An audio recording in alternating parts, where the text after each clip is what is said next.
The documentary Jerusalem, narrated by Benedict Cumberbatch and presented by National Geographic Studios, takes you inside the Church of the Holy Sepulchre and includes aerial views of the Western Wall and the Dome of the Rock. Joining me is the film's director, writer, and producer, Daniel Ferguson. And Daniel, you've said this documentary is not about politics, not about religion. What is it about? Goodness, it's about curiosity, it's about the imagination, it's really about how we're all related to this city. I think that no matter what your point of view is, so much of our culture in the West comes from this small city. And it's about the big questions. Why? You know, why for 5,000 years have we been fascinated by Jerusalem? So it takes a step back. And when I say that it's not about politics, what I really mean is it's not about contemporary Israeli-Palestinian politics that we're so used to seeing. You know, there's so many films about the conflict and so forth. And I think this says, why do we all love this city so much? Why do we all relate in some way to this city?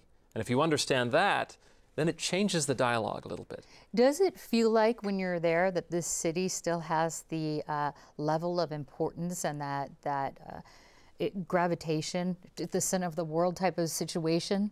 Absolutely, I feel that, very much so. And part of that is just listening to the stories of people who live there and people who come there and why they're coming, what they're searching for. And you realize very quickly that there are many Jerusalems, buried one on top of the other, going back through time and also side by side, but also your Jerusalem, what you expect to find based on your cultural background. And that's really interesting, to have that dialogue about what you expect and then what you encounter. You also have some really stunning aerial shots in the film. What challenges did you face in getting access to the airspace and getting these shots? Well, there's really not an easy shot in this whole movie, I have to say, but the aerials are particularly difficult. Jerusalem, as you can imagine, is a strict no-fly zone, and so aerials haven't been granted for about 25 years, certainly not low-altitude aerials, so we're filming with a helicopter, a giant 70-millimeter camera over the city, over some of the holiest places in the world to half the people on Earth, and you can understand why initially they said no.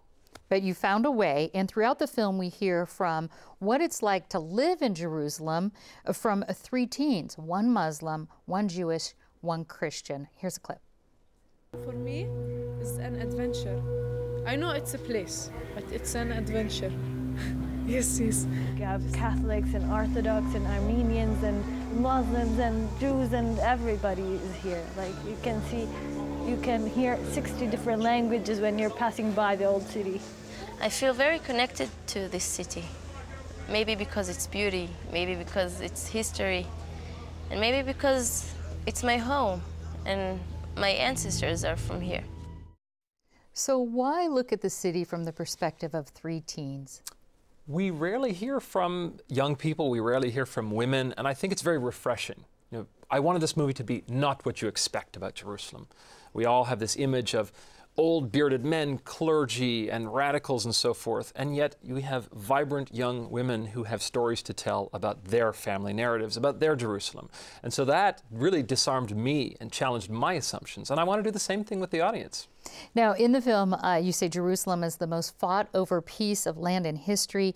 How did you address, or did you address, the violence and turmoil that persists today?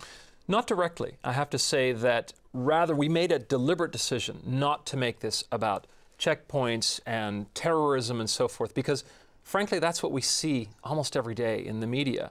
And yet there is a long, long history of the city. There is tremendous bloodshed, but also love and passion and longing for the city. And I think for people to go and experience it from the high points of the calendar year, Easter, Passover, Ramadan, and as I mentioned before, to understand why do you love the city so much.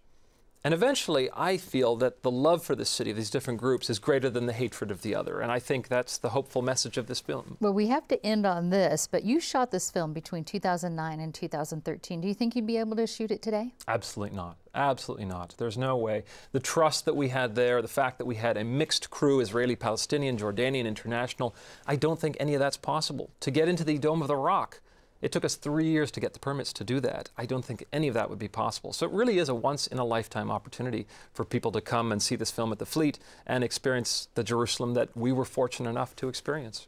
Filmmaker Daniel Ferguson, thank you very much. Thank you. And I want to let folks know that the IMAX film, Jerusalem, opens this Friday at the Reuben H. Fleet Science Center in Balboa Park. More information at kpbs.org.